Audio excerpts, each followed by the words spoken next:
Ferry, il faut pas donner des vieilles images comme Allez, la suite de cette émission, messieurs, mesdames, mademoiselles, on va prendre notre invité du jour. Vous savez, chaque semaine, un invité vient sur ces plateaux avec qui nous discutons, c'est vrai, de la vie de la nation, c'est samedi, mais bon, on parle Congo, on parle un peu de tout. Et ce matin, c'est Maître Fabien Bonpilé, il est avocat, assistant aux universités, doctorant à l'université de Genève. Il est coordonnateur de AVC, Confédération de l'Europe. On va parler AVC. AVC, c'est autre vision du Congo. C'est le parti cher à M.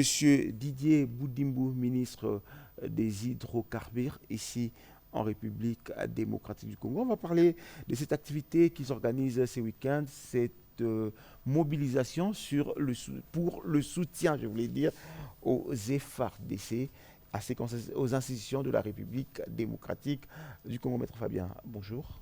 Bonjour, monsieur Géry. Vous revenez de la Suisse, c'est ça? Oui. Ça fait combien de temps que vous habitez là-bas? Disons plusieurs années. C'est-à-dire quoi, plusieurs années? Plusieurs années. Mais plusieurs années, Parce c'est que quoi? j'étais partagé entre une résidence permanente et une résidence intermittente. Mais combien d'années exactement? Je suis un peu curieux, j'aime bien savoir. Hein. J'ai pas le calendrier avec moi, malheureusement. Sinon, comment ça se passe en Suisse? Quand vous dites que vous êtes coordonnateur Confédération Europe, c'est-à-dire quoi? Nous sommes en train de parler d'une structure au sein du parti que vous avez très bien présenté, Autre Vision du Congo, parti cher au camarade Didier Boudimbo Toubouanga. Et dans sa composition, ce parti qui n'est plus à présenter compte tenu de son poids sur l'échiquier politique national, comporte des membres aussi bien en interne, c'est-à-dire sur le plan national, et à l'étranger. En ce qui nous concerne particulièrement au niveau de l'Europe, le parti a une forte représentativité dans plusieurs pays d'Europe et les membres sont organisés dans le cadre des fédérations en fonction des pays dans lesquels ils habitent. Ainsi, aurez-vous une fédération AVC Belgique, Allemagne, Suisse et ainsi de suite. À leur tour, toutes ces fédérations sont incluses ou chapeautées par une confédération qui les réunit toutes et dont j'assume la coordination. Voilà. Alors justement parlant de ces partis, j'ai envie d'ouvrir une parenthèse sur ces partis Autre Vision du Congo et je vais la refermer très vite. D'abord, pourquoi Autre Vision du Congo? Autre Vision du Congo, parce qu'il est temps que le Congo change, que les choses aillent de l'avant, que l'on fasse les choses différemment. C'est aussi simple que ça.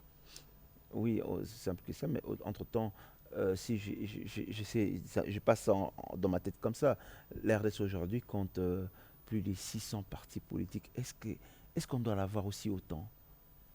C'est une force. C'est une force compte tenu du nombre important des Congolais que nous sommes aujourd'hui et compte tenu du rôle que doivent jouer les partis politiques. On a besoin de toutes ces structures pour la formation, pour l'encadrement civique. Moi, je pense que c'est une force plutôt qu'une faiblesse. Quand vous dites que c'est une force, alors qu'ailleurs, vous trouverez 2, 3, 4 partis politiques, 20 partis politiques, mais ils ne sont pas si faibles que nous. C'est une question de contexte. Après, les réalités politiques ne peuvent pas être ramenées sur un même point. C'est une question de contexte. Ce n'est pas le fait d'avoir autant de partis politiques qu'on est aussi autant divisé. Mais non. Dans tous les cas, comme je viens de le dire, je pense que c'est plutôt... Je vais très vite la refermer. Je pense plutôt que c'est plutôt une force. Parce que il va revenir à votre mémoire qu'on a eu dans ce pays à avoir le régime d'un parti unique. Pour autant, on n'était pas si... On pensait pas qu'on était... On avait toujours les mêmes problèmes. Oui, mais on était plus unis. On parlait unité du Congo, on parlait, j'ai envie de dire, développement qu'aujourd'hui. Aujourd'hui, on a autant de partis politiques. C'est comme si on est plus divisé. Le tribalisme, toutes ces choses font que... Ben, je pense que c'est une question de point de vue. C'est votre point de vue que je ne partage pas. Au contraire. Mais dites-moi le contraire. Au contraire. En quoi on est unis aujourd'hui? Parce qu'avec autant de partis politiques. Ben, je vais vous donner un exemple tout simple. Allez-y. On a un très fort acquis au Congo que nous devons préserver. Parce que si le Congo est encore Congo, comme on le connaît actuellement, c'est justement parce que tout Congolais, où qu'il soit, qui qu'il soit, ce sont d'abord Congolais. Sinon, les projets successifs de balkanisation qui ont été formatés dans ce pays auraient déjà abouti. Alors, parlant de autre vision du Congo, je ferme ma parenthèse. Parlant de autre vision du Congo, votre parti dans laquelle vous militez, en quoi elle est différente des autres? Elle est différente de par ses idées, de par ses objectifs. Elle est différente aussi parce qu'elle apporte les moyens à ses objectifs. Autre vision. J'en ai réfléchir, arrêtez-moi si je me trompe. Autre vision du Congo, qu'est-ce que vous apportez de nouveau qui n'existe pas? Ben après, on ne va pas refaire le monde. Ce qu'on apporte de nouveau, c'est dans la manière de faire les choses. Parce que tout ce que nous faisons, c'est faisait déjà et c'est fait encore, mais plutôt c'est dans notre conception des choses qu'on est différent des autres. Mais est-ce que vous ne pensez pas qu'aujourd'hui les partis politiques, c'est différquer de nom? Non, après, nous... Parce que je me dis aujourd'hui, les gens qui militent ou les gens qui sont membres de ce parti politique, ils ne sont pas là par idéologie ou par conviction, mais ils sont là parce que ils doivent être là. Voilà, c'est là où je voulais en venir. On adhère à un parti politique par rapport à une vision. Nous, nous sommes pour le solidarisme et pour un libéralisme. C'est-à-dire qu'on doit tous s'éteindre, on doit s'unir pour atteindre des objectifs de développement, pour essayer d'améliorer la situation de chaque Congolais. Et nous sommes aussi pour le libéralisme économique, mais encadré, il faudrait donner la possibilité à chacun de s'exprimer, mais tout en encadrant. C'est une question d'idéologie, tout simplement. Allez, j'ai envie de comprendre un peu votre vision. J'ai envie de comprendre. Peut-être que vous pourrez avoir un nouveau membre. Prêchez, allez-y, s'il faut me prêcher, prêchez-moi. Pourquoi je dois adhérer à votre vision du Congo? Vous devez adhérer à Haute Vision du Congo parce que... Pourquoi? Parce que les visions actuelles ne sont pas intéressantes. Je devrais venir à Haute Vision du Congo parce que c'est une autre vision du Congo. Allez, j'ai envie de vous prêcher pour venir adorer. Vous-même, vous êtes déjà Autre Vision du Congo. Vous faites les choses différemment à la RTNC. Vous avez déjà Haute Vision du Congo. Je ne vois pas pourquoi vous posez la question. C'est cette manière de faire là que nous voulons. Que chacun, dans ce domaine, puisse apporter ce qu'il a de mieux à apporter. Voilà. Donc, vous pensez que ce qui s'est fait aujourd'hui n'est pas ce qui devait être fait? De toutes les façons, le développement, c'est un idéal à atteindre. On évolue, on converge vers un but qu'on n'atteint presque jamais, mais on fournit un effort pour s'améliorer.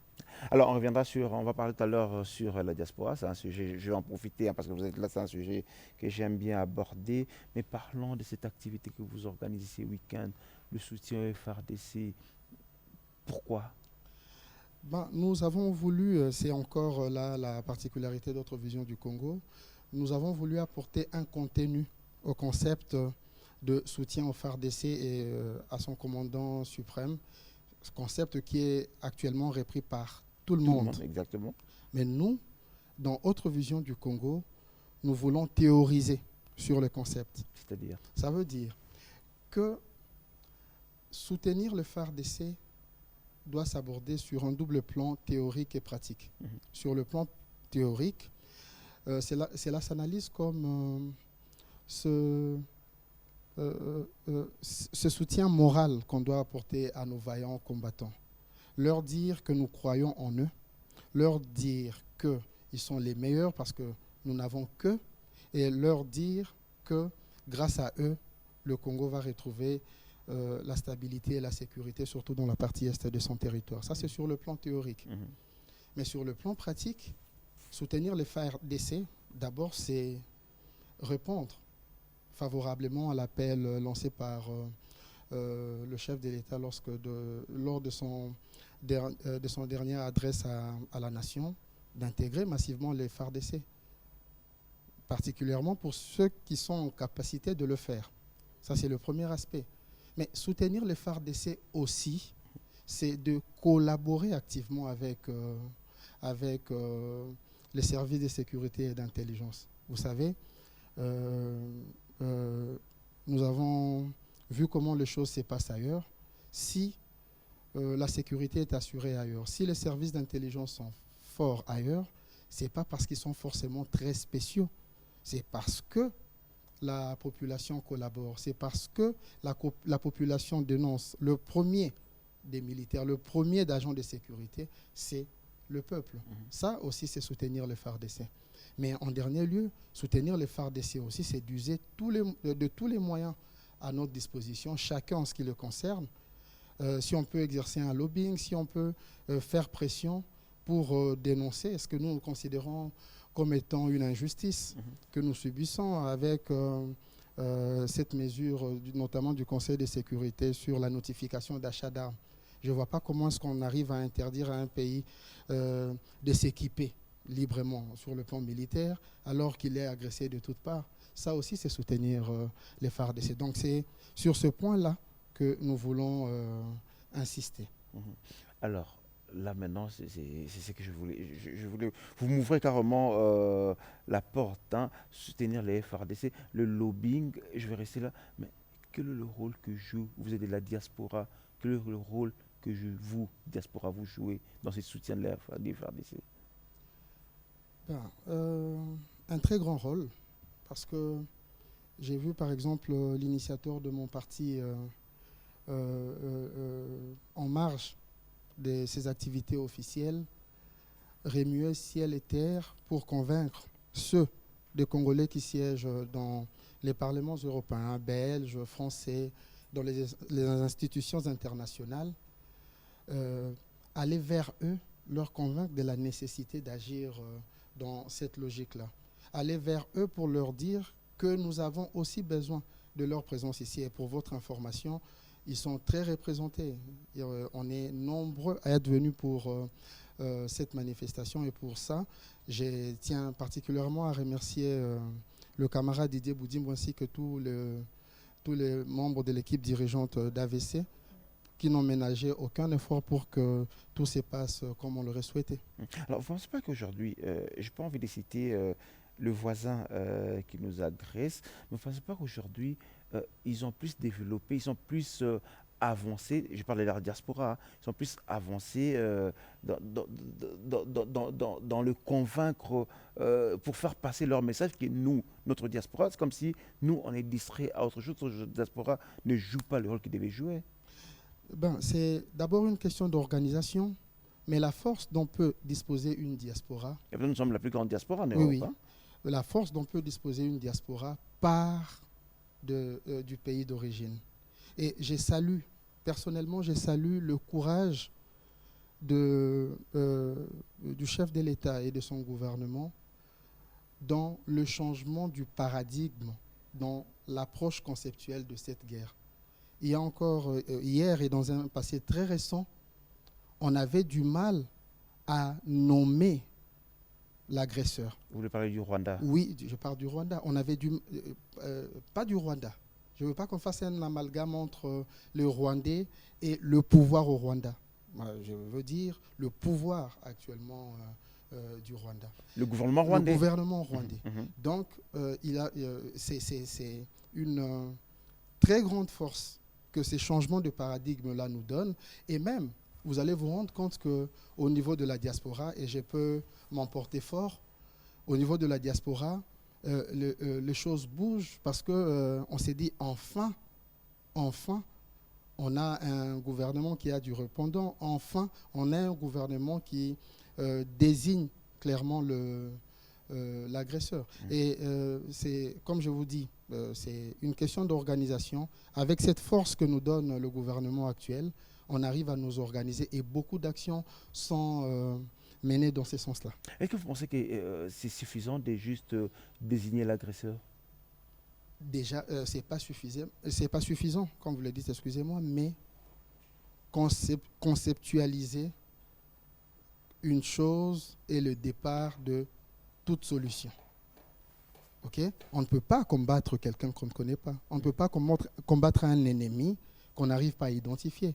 Là, l'ennemi est identifié et je sens un soutien absolu de tous les Congolais, où qu'ils soient, derrière ce nouveau paradigme. Et je pense qu'avec ça, on est sur la bonne voie. Et dans tous les cas, je ne pense pas qu'un conflit vieux de plus de 20 ans, on arrive à le résorber en 1, 2, 3 jours. Mais le départ dont on avait besoin est là et il est important.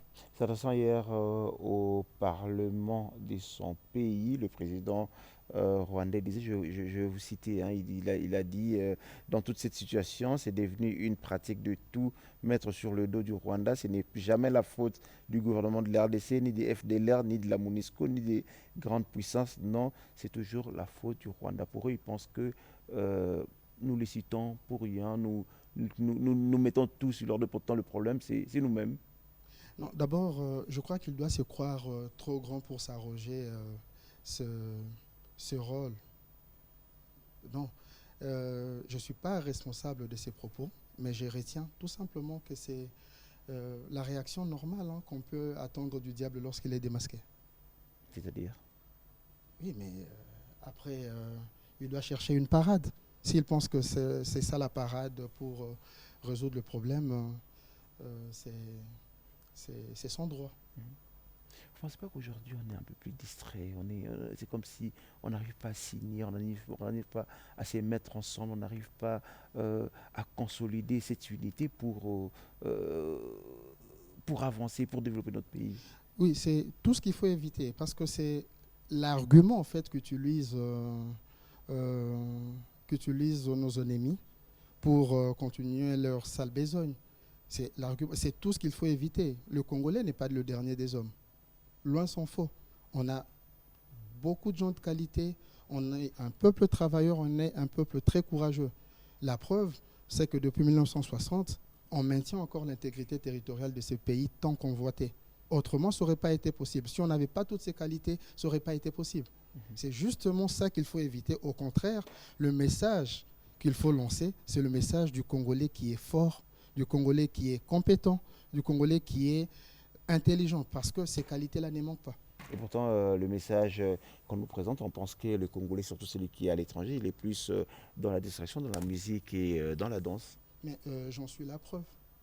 Je suis la preuve totalement du contraire de ce qu'on dit. Okay? J'ai fait mes études doctorales à la prestigieuse Université de Genève et je ne suis pas le seul. Le Congolais, comme tout le monde, aime bien vivre, mais cela ne fait pas de lui le dernier des hommes. Justement, parlant de l'AVC, autre vision du Congo, le parti cher à Didier Boudimbu Toubouana, j'aime bien son nom, hein, Didier Boudimbu Toubouana, nous saluons, qui est en train de nous regarder ce matin. On va regarder cette image.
la suite de ces programmes. Je vous rappelle, hein, je reçois Monsieur Fabien qui nous vient de la Suisse. Il est coordonnateur des fédérations, c'est ça? Ah oui, coordonnateur des confédérations de AVC, Autre Vision du Congo, parti cher à Didier Boudimbu Toubwanga, ministre national des hydrocarbures. D'ailleurs, AVC qui va organiser ce week-end une grande mobilisation de soutien au FRDC. Oui, comme je le disais tout à l'heure, ça sera où? Comment ça va se passer au fait? C'est au stade Vélodrome, c'est une matinée politique, c'est un meeting. On est là déjà à partir de 9h. Et que ce soit sous la pluie ou sous un soleil accablant, nous nous assurons de notre présence et nous invitons tous les Quinois qui sont capables de le faire, de venir massivement soutenir cette activité et démontrer à nos chers et vaillants combattants et soldats que nous sommes derrière eux et que nous leur apporterons toujours notre indéfectible soutien. J'espère que vous enverrez beaucoup de membres aller s'enrôler au FRDC. Oui, c'est le message. Mais je le dis, c'est le message qu'on va passer entre autres demain. C'est le message qu'on va passer aussi. Rendez-vous samedi, stade Vélodrome. Oui, stade Vélodrome à partir de 9h. Oui. J'ai envie de dire, bon, c'est vrai que tu me diras, je peux vous tutoyer, ça ne vous dérange pas, j'espère. Hein? Merci beaucoup. C'est vrai que tu me diras que vous allez passer le message de soutien FRDC, mais je me dis, c'est quoi le message exactement que M. Boudimbu va passer? Le message que l'excellence Boudimbu va passer, je venais de le relayer. Il va demander aux citoyens congolais de s'enrôler. Il va demander, parce que le rôle d'un parti politique aussi, c'est l'article 2 de la loi portant organisation et fonctionnement des partis politiques en RDC, attribue notamment aux partis politiques le rôle de former à la conscience nationale et à l'éducation civique. Et la protection de l'intégrité territoriale est un aspect de cette formation-là, et c'est sur ce point-là qu'on va vraiment insister. Bako konabiso balobage ici, au monindo ki belela no ki mongongo et ki mato e bonga yo. Ona izaka pona mongo e bon pona mboka. Soki o moni monguna belela no ki mboka e kende. Donc c'est à nous de protéger ce pays. Et les FARDC ne sont qu'une représentation de ce que nous sommes en réalité. Rendez-vous donc ce samedi au stade Vélodrome avec AVC, Autre Vision du Congo. J'aime cette mobilisation qui est en train de se faire autour des FRDC. Aujourd'hui, pratiquement tous les Congolais, chacun dans son coin, nous sommes en train d'éteindre nos divergences. J'apprécie le message lancé hier par M. Martin Fayulu, ce message qui est passé d'ailleurs sur nos antennes, où il appelle le Congolais à s'unir autour de nos forces armées. Pour une fois, aujourd'hui, tous les Congolais se mettent ensemble sur un sujet. Hein.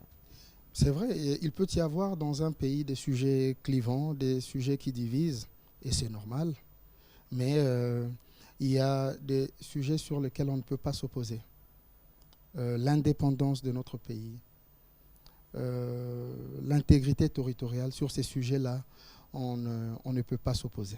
Et l'appel de M. Martin Fayulu rentre dans ces cadres-là. C'est d'abord un patriote avant tout. Et qu'est-ce que vous pensez de ces personnes qui conditionnent leur soutien au FARDC avec un dialogue politique?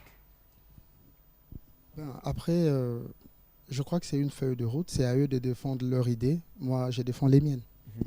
Rendez-vous donc, on prend rendez-vous pour ce samedi au stade Vélodrome, avec AVC, Autre Vision du Congo. On va terminer pratiquement. Nos 30 minutes sont très vite écoulées. Je ne me suis même pas rendu compte. J'ai envie de vous dire un message en lingala, en swahili, à toute la population qui vous regarde aujourd'hui. On va se lever. Vous leur direz quoi? Pour commencer par le swahili, parce que c'est la partie de notre pays la plus touchée. Tunapenda sema hivi, watoto wote wa Congo, wa Nord Kivu, Sud Kivu, tunapenda muyue kama tuko pamoja. Hii vita tutapigana pamoja na tutawina pamoja. Et Pour na bande nyonso ba Congolais. J'ai envie d'interpréter. Hein. Il invite à tout à où. Non, j'ai dit. Bitumba oyo toko bunda yango ensemble, pe toko longa yango ensemble, c'est ça? Oui, c'est exactement dans ça. Mon Swahili. Mais non, tu vois, mon Swahili vient encore. Ok. Et pour la bande de Konabiso, pour la bande de Konabiso à Lingala, toya ebele, to soutenir ba FARDC Nabiso le 3 septembre, donc samedi ezoya mokola poso ezoya, to la kisa babundi Nabiso que tozana bango et que toza sima mokonzi mboka pona intérêt à mboka Nabiso. Et à la diaspora, c'est qui vous regarde, vos amis de la diaspora, ils sont nombreux, hein, ceux qui vous regardent ce matin. Ouais, vous leur direz quoi? Pour les amis de la diaspora, j'aimerais qu'on s'unisse autour de ce nouveau concept. J'aimerais qu'on pousse nos dirigeants actuels à continuer sur la même lancée et je pense qu'avec ça, nous aurons la solution. Merci, Maître Fabien, d'être venu. Bonne chance pour l'activité des samedis. On viendra voir. J'espère que le message à nos FARDC passera sans problème. Et le soutien, j'espère que vous allez vraiment soutenir les FARDC. C'est notre rôle aujourd'hui. On a le devoir de soutenir nos forces armées et nos forces de défense et de sécurité. C'est très important. Un autre message avant pas. Je vous remercie. C'est le dernier message. Allez, je vous rappelle, Maître Fabien, qui est professeur deux universités, c'est ça? Professeur assistant. Non, attends. Assistant tout court, pas encore professeur. Ah, vous êtes assistant. Ça ne serait tardé. Allez, merci Maître Fabien qui nous vient de la Suisse. Il est coordonnateur de la Confédération AVC en Suisse, Autre Vision du Congo, parti cher à M. Didier Boudimbo Toubouanga. Bon anniversaire à votre fille hein, qui fête son anniversaire. Le 12. Le 12. Oui. Allez, elle s'appelle déjà comment? Michaela Bampilé. Allez, Michaela Bampilé, bon anniversaire. J'espère que le 12 décembre, papa va te retrouver pour fêter ton anniversaire. Hein. Allez, Fabien, merci. J'en profite également, je vais reprendre mon micro. Merci beaucoup. J'en profite pour souhaiter bon anniversaire à tous ceux qui sont nés aujourd'hui.